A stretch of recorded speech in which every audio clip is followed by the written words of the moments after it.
So just what is Charles Bassey's ceiling? You are Locked On Spurs, your daily San Antonio Spurs podcast. Part of the Locked On Podcast Network, your team every day. Welcome back to Locked On Spurs right here on the Locked On NBA Network. I am your host, Jeff Garcia, Spurs writer for Ken's 5 San Antonio. Glad to have you back. Yeah, Spurs still have another day off. They'll get back in action tomorrow versus the Denver Nuggets and maybe put a faster end to this bad season and look forward to the real season that I call the offseason. Yeah, draft lottery, all that good stuff. But what are we talking about today? Well, we're going to be talking about Charles Bassey. What do we like about him signing an NBA deal? What have the numbers shown in the past few games? And basically, what is his ceiling as a member of the San Antonio Spurs? And if time permitting, we'll dive into some news and notes that you may have missed. I was going to bring him on. He is the one, the only, the man that I heard, and correct me if I'm wrong, Joe Garcia, that I heard that you actually are the inventor of cell phones. Is that correct? No, I wish I was. If I was, I'd be a rich man. I wouldn't be doing Los. Let's put it like that. Oh, brutal, man. Come on. I would hope you wouldn't big time me that way if you were the inventor of cell phones. Yeah, I wouldn't have time for the little people anymore, Jeff. I'd be up in my mansion. Now I know how Joe really is. Just the bucks. Is that how you're going to be if you win the lottery? You're just going to just step on all the little people? No, man. If I win the lottery, I would say nothing. I wouldn't tell anybody. But there will be signs, Jeff. There will be signs. Well, I think you probably would buy, a radio station or something like that. I mean, that'll be our first sign. No, I'd probably buy a really nice vehicle. That would probably be one sign. Be rocking some really nice kicks. That might be another sign. And I don't know, maybe get a house maybe somewhere where it's far away from, the traffic of San Antonio. I don't want to be bothered, dude. I want to live on the outskirts, I hear you. All right, Joe. Well, thanks for taking time to join Locked On Spurs before you make it big time and just turn your nose at me at every invite. Oh, man, I'm going to be saying, let them eat cake, Exactly. Marie Antoinette. All right. Well, let's go to dive into this, Joe. It's not somewhat recent news, but Charles Bassey, Spurs, gave him a deal, an NBA deal. Yeah, they signed him to a contract. So he's on board as a member of the San Antonio Spurs under this two-way contract deal. I know it's been a while since you've been on Locked On Spurs, but what was your reaction to that when you heard the news that Bassey got himself an NBA deal?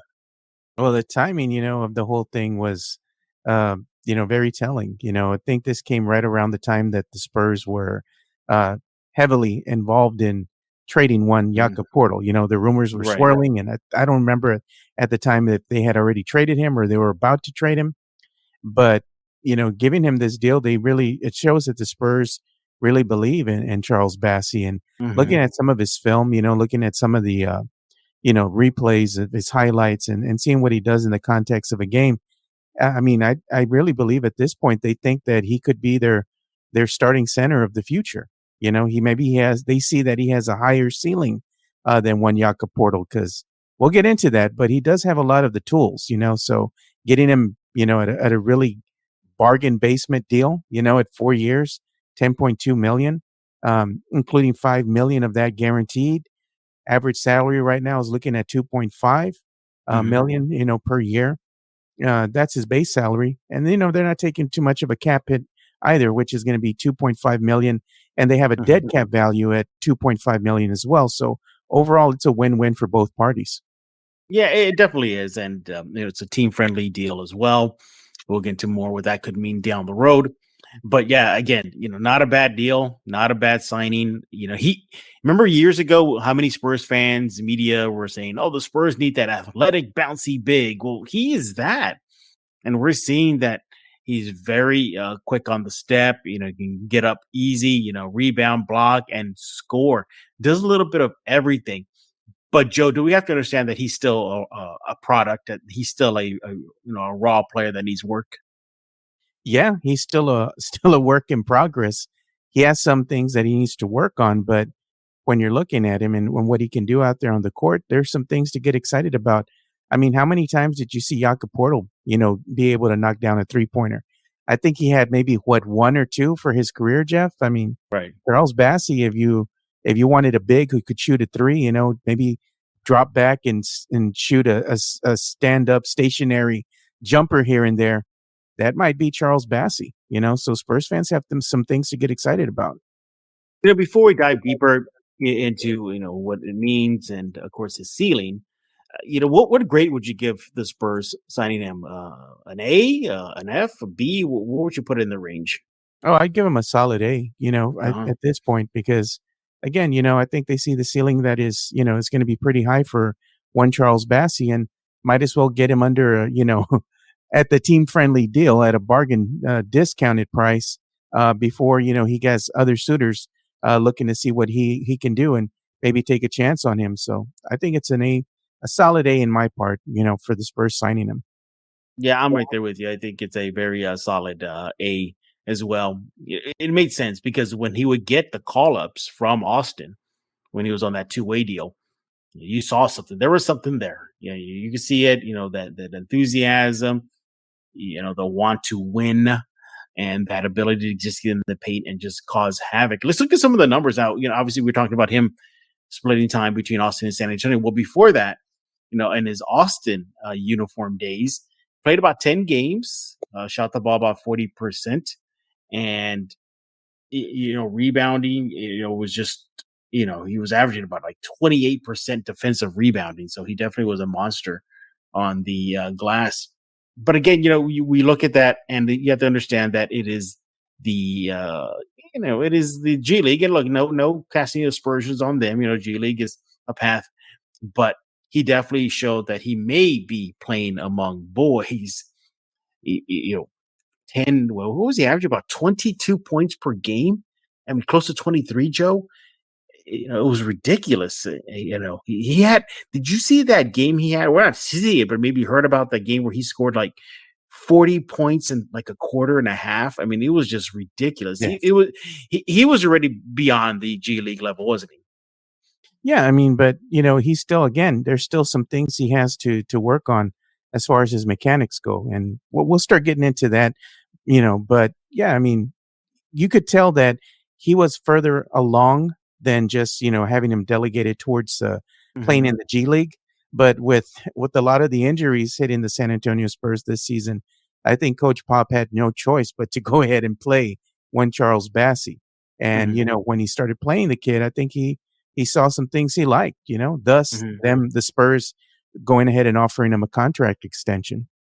It's interesting, right? How injuries this season have allowed and lent to the rebuild process of individual players. Devin Vassell gets hurt. Well, that's more minutes for Sohan. You're seeing him blossom. Jakob Poeltl was, got traded. I know it wasn't an injury, but it allowed the path for Bassey. Trey Jones gets hurt. Blake Wesley comes in. So, yeah, it's interesting to see that. But as far as Bass is concerned, yeah, he was just tearing up the G League. 9 rebounds per game, 2.3 assists, about a block a game. But then he gets the call up. And then you're seeing those moments, those flashes. He became an instant fan favorite. He's a local guy, too. Went to St. Anthony High School in San Antonio. So, all in all, a good signing. But it's interesting, too, because during the last few games, he has been getting the start for the San Antonio Spurs. And we're going to talk about that when we get back. We're going to look at some of the numbers that Bassey has had in the last 2 games with San Antonio and a starting position for them. We're joined by Joe Garcia. He is with Two Shots Podcast. Make sure to follow him on Twitter at Two Shots Podcast. But I want to talk to you about Nissan Ariya. And it's time for Nissan's Ariya's Most Electric Player of the Week right here on Locked On Spurs, which is brought to you by the all-new, all-electric 2023 Nissan Ariya. And that is going to go to Jeremy Sohan, who's been playing very well this season. In the last few games, really putting up good numbers, even did the Hulk Hogan and ripped his jersey off. He just wanted to win those games. So he has that passion on the court, off the court. He wants to win. He is Nissan's Most Electric Player of the Week right here on Locked On Spurs. It's electric. It's brilliantly fierce. It's fiercely elegant, stunningly powerful, elegantly powerful. It delivers on duality with a combination of fierceness and elegance, beautiful but strong, the perfect SUV crossover that is the Nissan Ariya. The 2023 Nissan Ariya packs pin-to-your-seat power and premium intelligence in all-in-one EV. The all-new, all-electric 2023 Nissan Ariya, the EV for people who love to drive. Shop now at nissanusa.com. We're back with Joe Garcia. He is with Two Shots Podcast, and the man that I heard actually gave inspiration for George Lucas to create the Star Wars galaxy and the universe. Good job, Joe. Yeah, How did you do it? How did you do it? I don't know. I mean, I guess he just maybe saw some of the things that I was doing, and he said, "I'm going to go ahead and follow his suit." Now, I'm just playing that. That doesn't even happen. But you know what, Jeff? You're talking about that Nissan Ariya. Maybe if you win the lottery, that might be a sign of you winning the lottery, buying some new wheels. I wouldn't go like new. I would go to old school. I would find like some sort of like you're gonna buy the 80s, Teenage Mutant 70s, Ninja Turtles van, the party wagon. I'm down with that. That's cool. But we are talking with Joe Garcia and Charles Bassey. We're going to get to the main topic of this episode, which is what is Bassey's ceiling, in just a few minutes. But Joe, Bassey's been getting the start in the last 2 games for the Spurs. Now, granted, there were blowouts, but nevertheless, he's stepping in. He's getting the opportunity to shine in an otherwise already dead season. The season's all over for the Spurs, even though they have like a little over 15 games left. Nevertheless, what have you been seeing the last 2 games with Bassey? Yeah, just kind of some of the same things. One of the things that really stands out at me with Bassey is his athleticism, and how he's able to, especially I think he shines in transition defense when the opposing team is, on a fast break, and how quickly Charles Bassey can get back on defense, and I've been surprised because he's actually able at times to be able to go toe to toe with some of the opposing team's guards, like he can go ahead and handle himself. He can go ahead and guard the opposing team's point guards, and he can step out, up to the 3-point line and stick with them. Even though they have more speed than Charles Bassey, he makes up for the speed with his length and his athleticism. But he has great footwork. He has a high motor, being able to be, at the right place, the right time. And also one of the things that I like is his ability to help defend the rim. He's a good rim protector. So he's showing me some things that, like, okay, well, if he can go ahead and really develop some of his other mechanics, he's probably going to have a higher ceiling than one Jakob Poeltl. So Jakob Poeltl wasn't old by any means, but he was getting up there. Charles Bassey right now is at the ripe old age of 22. He's has some things that really stood out at me, like I just mentioned to you. So if he can put some things together, he's going to have a higher ceiling than one Jakob Poeltl. So the ability to shoot the 3 as well, that's another thing that I liked about him. So, there's things there that you like as far as his defensive prowess, but there's some other things that we can talk about as far as the cons. But let's go ahead and see what you have to say, Jeff. Yeah, I like that he's taking advantage of the minutes played in the last couple of games. Scored in double figures in back-to-back games in that Houston series. Set 14 points in both games, averaging a little over 19 minutes a game. He's taking advantage of that. Now, his rebound, I think, needs to improve. He had 6 versus Houston in the most recent game, and then that first Houston game in San Antonio, he had 8. He's shooting the ball well, 70%. Against Houston in the last game and 87 in the first game. So you're seeing, the buddings of something there. And look, he ain't going to take 3-point shots, but you didn't really lose that much with Poeltl. Yeah. Bassey took 1 3 shot versus Houston, marked 5th. But definitely making an impact on that court. I mentioned the rebounding. I think the rebounding needs to spike up a bit. And I'll reserve all that for, his ceiling. A chat in just a few minutes. So taking advantage. And I like that he's just honest, after the games, in the post-game chats, he's saying that he's already looking forward to the off season, that he's looking to work on his craft, that he's looking to work on his game, really filling in the void for San Antonio. Joe, I look at Bassey And you mentioned something right now about his, I know you get a little sneak preview of what your thoughts on his ceiling, and you mentioned Pirtle. I don't know if he's at Pirtle level yet. Uh, Pirtle, ran the pick and roll well. I need to see more of that from Bassey. But then on the other side, Pirtle's much more athletic. Bassey is much more athletic than Pirtle. So, we'll see what's going to happen. I think what's really going to push it over the edge for me is if he develops some sort of outside shot. Pirtle was not having that. He didn't really do. When Pirtle developed, didn't he realize some sort of like push shots in the paint? Like he kind of just pushed it in, but never really developed a shot, like a mid-range shot. So that's something I think Bassey could do. Joe, you look at the last two games, he got the start. Now, granted, that's a lot. That had a lot to do with it because of the injury situation. And, they need to see guys. And Zach Collins was out for a game or two. How do you think that displaces a guy like Zach Collins, though? You think Zach Collins will still get those minutes over Bassey, whether it be to wrap up this season or even maybe start next season? That's going to be up to Coach Pop. But if I was Coach Pop, you have a season that's really, let's be honest, it's not really going anywhere. You're fighting for it's a wash already. It's a wash, yeah. You're fighting really at this point for a top pick in the NBA draft. Right now, the Spurs are battling for at least the third worst record in the league. Mm-hmm.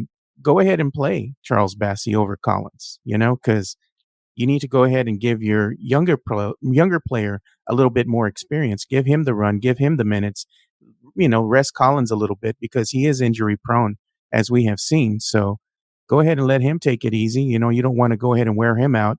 You want him in good health so he can go ahead and have a great offseason and come back even healthier for the next season. But yeah, I think that Coach Pop should, emphatically keep starting Bassey. You like a lot of the things you're seeing out of Bassey right now. And I think one of the couple of things that he needs to work on is where Jakob Poeltl was probably a tad better than Bassey is, especially in the paint, being able to go ahead and develop a little bit more as far as his low post, as far as developing that, I want to see him develop his moves in the low post a little bit more. I want to see him finish more with his left hand, and also develop a really decent shot. He's not going to be a prolific shooter. Let's be honest. But if he has the ability to go ahead and shoot a stand up, wide open jumper, hit it. I do like his hands. He has great hands. He needs to develop his passing ability a little bit more. I think that's where Jakob Poeltl excelled over Bassey. You liked a lot of the passing ability that Jakob Poeltl displayed. Charles Bassey needs to do a better job, I think, in regards to that. You do like his court vision. You like his ability to, be able to stay in front of his defender no matter what position they're in, as far as like a small forward, a defend, like a point guard or a guard, shooting guard, for example. But there's still some things that I think he still needs to work on, and one of those is if he can develop either a mid-range jumper or even, take more of those wide open threes, because when he shoots the three, he has great mechanics when you're looking at him, good ball rotation, good form, and he sets his feet very well. Those are the makings of somebody who can actually develop a really good, jumper or, maybe at least a 10, 15-foot jumper. So I like to see him work on that a little bit more. But right now, in his raw form, he shows a lot of promise. Now, you just hope that every season he's going to get better and better and better. And I think at some point he can go ahead and surpass that Jakob Poeltl ceiling and be better than one Jakob Poeltl. But he just has to work hard at it. But he has a good start. Let's put it like that. So I like a lot of things that I see out of this kid. It may be a very small sample size, Joe, but whenever this season Bassey has 10 or more rebounds, the Spurs are 3-1. So take that for what you will, everybody. It is something there. He is Joe Garcia with Two Shots Podcast. When we get back, we're going to get into the heart of the show, and that is, what is Bassey's ceiling? What does he need to work on? We've already been alluding to it, and much, much more right here on Locked On Spurs with Joe Garcia. But next up, I want to talk to you about Built Bar. If you're looking for a delicious treat, but you don't want all the fat and calories, then you got to try a Built Bar. If your goal is to eat a little healthier this year, and if you're like me, you got to get healthier, but you don't want to compromise taste, then you got to try this. You got to try Built. Built Healthy is actually tasty. They're so delicious, you wouldn't even think they're good for you. Perfect for your New Year's resolution. What makes Built Bar so good? They're covered in 100% real chocolate. Yes, you heard right, real chocolate. And they come in unbelievable flavors such as churro, peanut butter brownie, coconut almond. I don't know how Built does it, but these Built Bars taste like a candy bar while maintaining amazing macros. 130 calories, 4 grams of sugar, 17 grams of protein. You don't have to wait around anymore to get a box. For a long time, Built has been asking you to go to built.com. You can still do that, but now you can get them at your local Walmart or Sam's Club. You go to Walmart today, go into the pharmacy section, grab yourself a box of Built Bars. There's a 4-bar box, cookies and cream, double chocolate, or coconut puffs. Close to a Sam's Club, they have a 13-bar box with flavors such as brownie batter and churro. You can thank me later. We're back right here on Locked On Spurs with Joe Garcia with Two Shots Podcast. Make sure to follow him on Twitter at Two Shots Podcast. And we're putting to spotlight Charles Bassey's ceiling. So, Joe, we've been kind of alluding to it. His ceiling. You think that he can get to or surpass Jakob Poeltl? I agree with you. I think he can. And what pushes it over the edge is, for me, just he has that athleticism that Poeltl doesn't have. And especially in today's NBA. Joe, your thoughts? No, exactly. That's what we've been pointing out.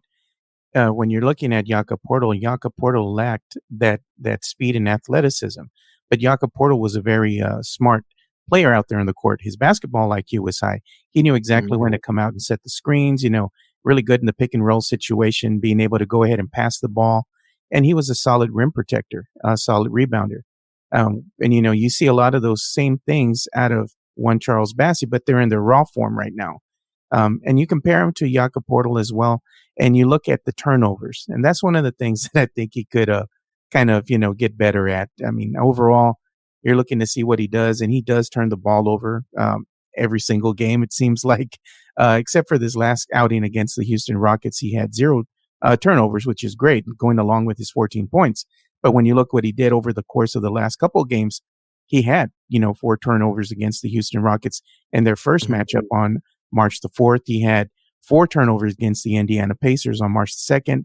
He had a turnover against the Utah Jazz on February the 28th. And on Saturday, February the 25th, against the Jazz as well, he had 2 turnovers. So he needs to go ahead and learn not to turn over the ball so much. You don't want to go ahead and give away points. You want to go ahead and keep those points, especially with the Spurs and, them falling behind early and not being able to really execute games in crunch time. I mean, over the last couple of games, we've kind of seen that as well against the Houston Rockets. So every mistake is critical, so you want to see him improve in those departments.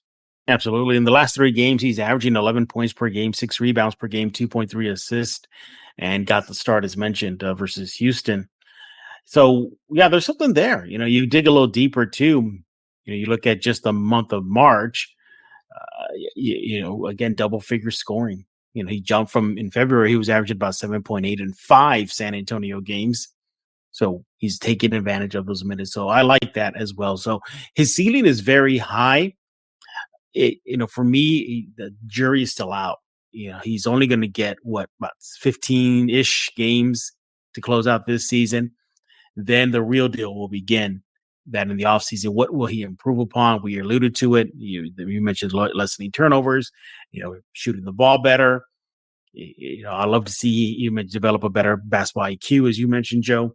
So overall, the ceiling is very, very high. And look, Joe, this is a rebuild, and his contract is friendly if they need to flip him, huh? It is. So let's say, for example, the San Antonio Spurs, they beat the odds and they wind up getting the first overall pick, and the San Antonio Spurs, in fact, draft Victor Wembanyama. What does that do with Charles Bassey? What does that do with Zach Collins? Zach Collins, I believe his contract's going to be expiring here. So you have that insurance in one Charles Bassey, so Charles Bassey is not too shabby coming off that bench. If you in fact do draft Victor Wembanyama, you have a solid 1-2 punch. So, I mean, I think the Spurs are gearing up for the future here. They're preparing in case something does happen. A miracle happens, and lightning strikes 3 times for the San Antonio Spurs, and they wind up getting that first draft pick. So, well, here's the thing too. Even if the Spurs end up getting Henderson, Henderson loves to play downhill, and Bassey can run up and down the court with the best of them. So, I mean, would have a big that can run with a guy like Henderson, it'd be great. And it's a good problem to have. It's a good problem to have. You have a kid that seemingly looks like he has a lot of upside. The Spurs will definitely develop that.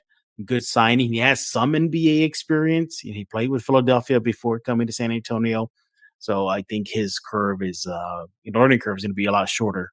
And especially, heading into next season. If he's still a Spur, he still could get flipped in the offseason. Yeah. So we need to ask a question here, Jeff. What's that? You have so much confidence in one Charles Bassey that you're going to go and buy a Spurs jersey with his name on the back of it for the upcoming season. I'm glad you mentioned that jersey. Like, let's say somebody does that, like you said, messing around with me, gets a Charles Bassey jersey. Just say, worst case scenario happens, he leaves San Antonio or he gets flipped or whatever, free agency.